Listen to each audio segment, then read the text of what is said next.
So far, doon sa nakaraang video, sinabi natin na dalawa ang pwedeng gawin with regard to a voidable contract. Either you file an action to annul it or you ratify it. So sabihin natin, nag-file ng action to annul the contract. If the action is granted, kapag sabi ng hukuman na, okay, may merit yung kaso na final, and then the action was granted, anong mangyayari? There would be restitution. Now, of course, restitution, hindi naman ito alien na konsepto sa inyo. As early as our first few sessions, alam naman na natin kung ano ang ini-entail ng restitution. Pagsusoli ng kung ano ang natanggap. So, depende yun kung ano yung nature ng obligation concerned. If we are talking about an obligation to give, ang mangyayari dyan, the contracting parties shall restore to each other the subject of the contract. If it bears fruits, di isoli din yung fruits. Now, kung merong pera na involved, you also return the price. If nagkaroon ng interest, no? If the price bore interest, you also have to return the interest. Except, of course, in specific cases provided for by law.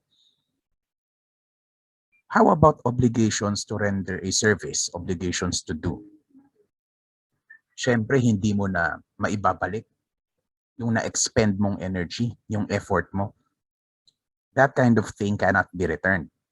And so, bilang hindi ka makakapag-restitute, kumbaga, in obligations to do, danyos na lang ang gagawin. The value of the service will become the basis for damages. Sabihin natin, let us go back to obligations to give. So, at the center of the obligation is an object. Ang problema, before the action to annul the contract was granted, nawala yung thing. Or sabihin natin nasira. The thing was lost or destroyed. Now, the loss or the destruction was due to the fault of that party. So, dahil sa kapabayaan, nasira o nawala. Now, when the person obliged to restitute cannot do so, due to the thing subject of the contract being lost through that party's fault, the party shall return. Siyempre, hindi na niya maibabalik yung nasira. Ang ibabalik na lang ay yung fruits kung meron. And the value of the thing at the time it was lost. Now, kung merong interest, then interest also reckoned from the same date, also from the time of loss. Now, what if the defect of the contract consists in the incapacity of one of the parties? So sabihin natin, one of the parties is a minor, or one of the parties is insane, not of sound mind. Yung hindi niya kayang magbigay ng valid consent. Now, of course, the general rule here would be that the person who is incapacitated, he is not obliged to make any restitution. Hindi siya obligado na ibalik kung ano ang kanyang natanggap. Now, by way of exception, particularly as to a scenario where the incapacitated party is so incapacitated because of minority. Okay, we're talking about a menor de edad here. So, ang exception to the rule is contemplating a situation where the other party is a minor, and insofar as that party during minority or a similar period of incapacity for that matter has been benefited by the very thing or price received by him. So noong menor de edad siya, meron siyang napasok na agreement o kasunduan. Meron siyang natanggap na object. Ngayon, napakinabangan naman niya yung object. Ngayon, syempre, hindi ka naman minor de edad habang buhay. The passage of time, no? Inevitably, you will turn 18. You will become of legal age. Ngayong hindi ka na menor de edad, and considering that you benefited from the thing that you received back when you were a minor, if the contract is annulled, you will be obliged to restitute. Okay? Yan ang exception to the rule. Of course, the general rule will always be that the incapacitated person, hindi siya obligado na ibalik kung ano yung kanyang natanggap by virtue of a voidable contract.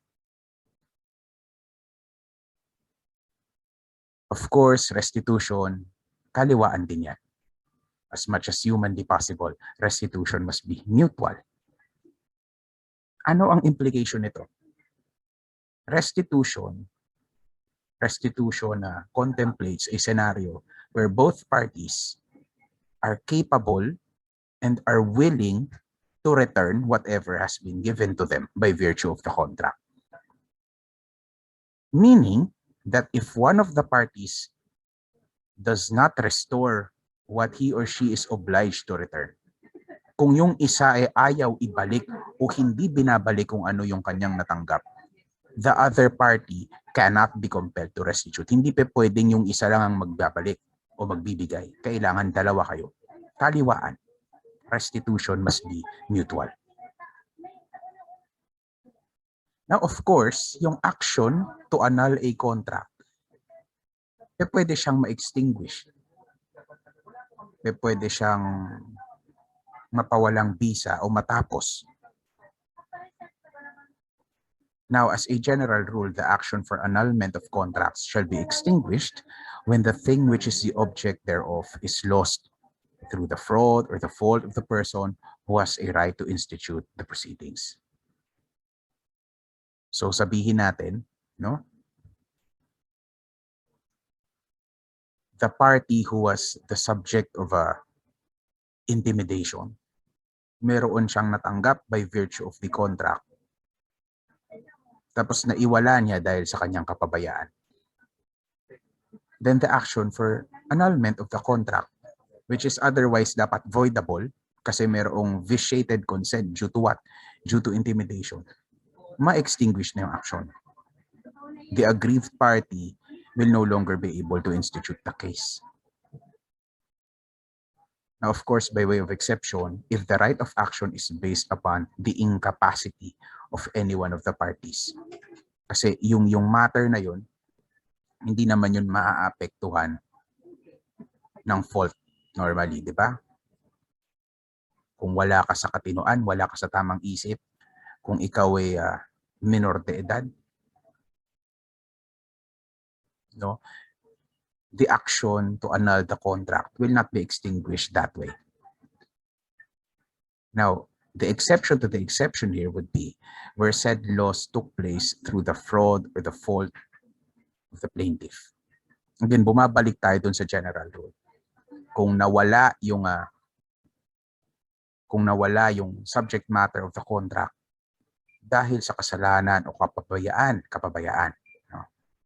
Tongue twister match, kapabayaan noong person who is otherwise entitled to institute or to file the case. Nawawala yung cause of action mo eh. Therefore, you will not be able to file the case anymore. Besides, what merit would there be in annulling the contract when on your end, wala ka nang maibabalik by way of restitution? So what's the point, di ba? Now, tapos na tayo sa annulment of contract. Alam natin that an aggrieved party may file an action to annul a contract within the period provided for by the law. Alam natin na ang implication or rather ang effect ng action to annul a contract would be to direct the parties to restitute or to return whatever has been given to them by virtue of that contract. Alam din natin na pwedeng ma-extinguish yung action to annul the contract if the thing which is the subject matter of the contract is lost or destroyed due to the fault of the plaintiff. Ngayon, puntahan naman natin yung ratification. Ratification is defined as the affirmance by a person of a prior act which did not bind him but which was done or professedly done on his account, whereby the act, as to some or all persons, is given effect as if originally authorized by him. Ratification in a nutshell. Think of it as parang pagpapatawad. Alam mong merong issue doon sa consent given for the contract. Alam mong merong issue at alam mong pwede mo siyang ipaanal. Ngunit pinatawad mo, hinayaan mo na lang. Ang effect nun, of course, would be that the voidable contract would ripen into a contract which is valid. Now, with regard to incapacitated parties, take note of this one. Ratification may be effected by the guardian. Okay? That's provided for under Article 1394 of the New Civil Code. There are two categories of ratification. There is express ratification, as in the aggrieved party executes a document in writing explicitly stating na he ratifies this contract that he entered into because he was intimidated into entering into it. O di kaya, something that the aggrieved party actually said. Sinabi niya ng tahasan ng harapan, hayaan na natin, I am ratifying this contract. That's express. Harapan. On the other hand, we also have tacit ratification. Tacit, ibig sabihin, implied. Walang diretsahang sinasabi, but there is an action that was done or executed which necessarily implies an intention to ratify or to waive his right to file an action to annul the contract. Kumbaga, this is not something which is said, whether verbally or in writing, but through actions. Okay? The party knows that the contract is voidable, but through an action of his or hers, merong pagpapatawad. Merong intention which can be implied from the act to waive the right to annul this voidable contract. Now, of course, ratification is a unilateral act. Hindi ito agreement.